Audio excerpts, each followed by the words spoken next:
Hey, look at that calendar. It's Wednesday, and that means it's time for another This Week in Comics Horror. Remember, this is not a set of reviews, just a list of what you'll find when you head to the shops this week and check out that horror section. Here is This Week in Comics Horror, May 10th, 2023.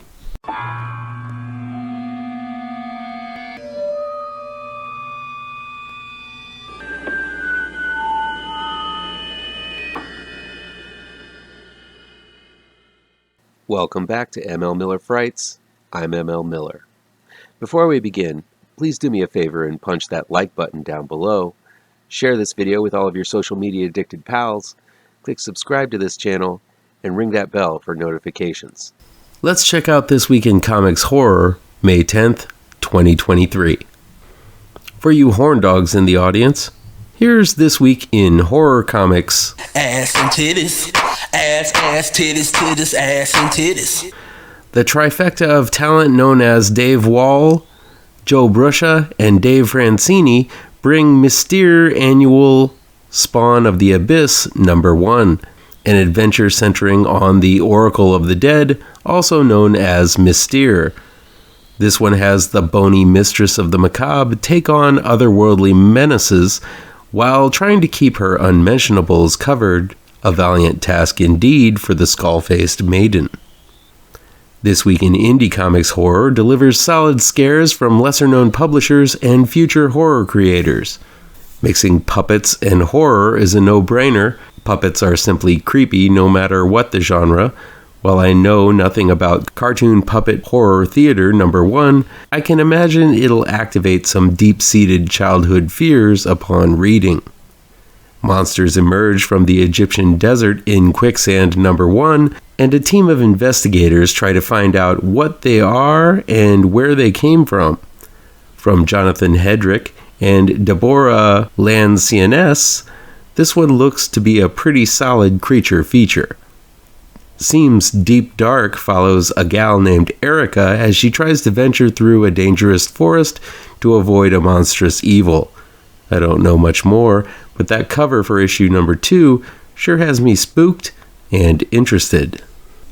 I know very little about BANSHEES, but the spooky cover for issue number 2 by Tim Daniel is awesome. Apparently this one involves ghosts and serial killers, and that sounds pretty good to me. In The Nasty, an inspiring filmmaker is broke and without a cast or crew, but he's still got some horror-loving friends, a love of the genre, and of course, his imaginary friend who looks like an 80s serial killer. But maybe this friend isn't as imaginary as we thought as bodies start piling up. This is some wonderful meta-horror from John Lees and artist George Kambadais. Cullen Bunn has proven himself to be one of the most prolific comic book writers working today. You can't throw a shin bone at a comic shop without hitting one of his books. And that's why I'm covering 2 of Bunn's latest releases in This Week in Cullen Bunn Horror. Looks like a Legacy of Violence number 5 starts a new arc for Bunn's story about inherited evil in a small town. I don't know much more about this one, but it's part of a 12-part maxi series, so hopefully this is a good spot to get in on the ground floor. Still, if it's from Bunn, it's gotta be creepy. Bunn delivers a story told from the perspective of ghosts themselves haunting humans in the periphery. But all of these ghosts have very distinct stories to tell in GHOSTLORE number 1. Reminiscent of The Sixth Sense, this looks to be a sort of anthology series with each issue featuring its own ghost-narrated story involving the thin line between the living and the dead. Sounds like an interesting premise.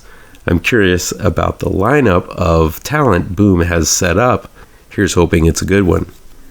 Mid-tier publishers publish a lot of really good stuff, in horror especially.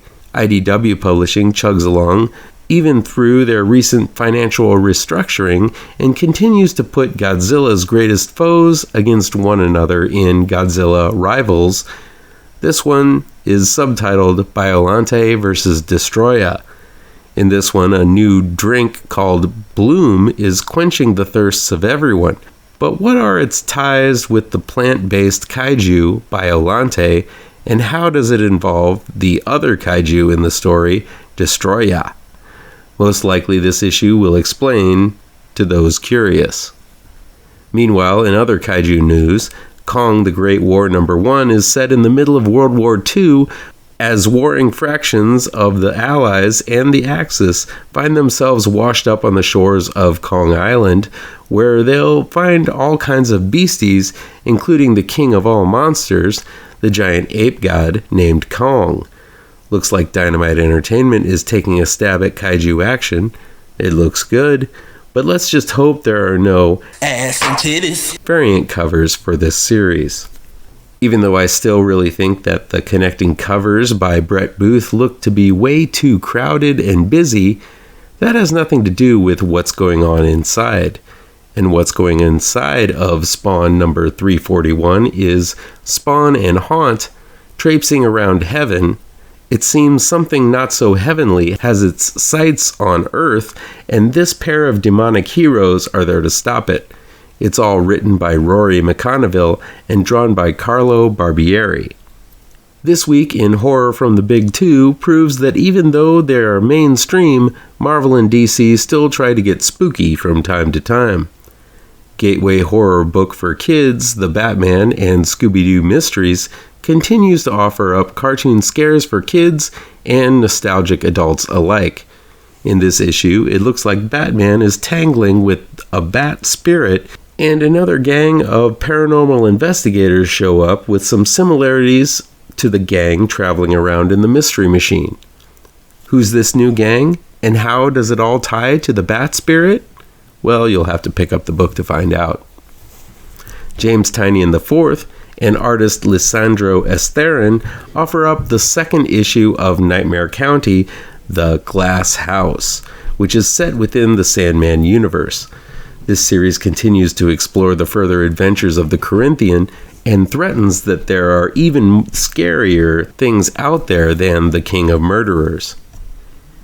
Current ghostwriter Johnny Blaze and his FBI partner Talia Warroad take on former ghostwriter and now mindless drone Danny Ketch on the blazing asphalt. This hard-edged series is from the usual suspects of Benjamin Percy and Corey Smith. And finally, here's my surefire horror comic book pick of the week, Phantom Road #3. Jeff Lemire and Gabriel Hernandez Walta continue to deliver one of my new favorite horror comics on the shelves right now. In issue 2, hints were dropped as to the rules of this bizarre landscape, where a trucker and a hitchhiker have found themselves lost. Filled with creepy ambiance and even creepier walking human husks, this is one comic I won't miss an issue of. That's it for this week's haul. That was 15 horror comics on the shelves. Surely there's something out there that you will find worth reading. Let me know which ones look good to you down in the comments.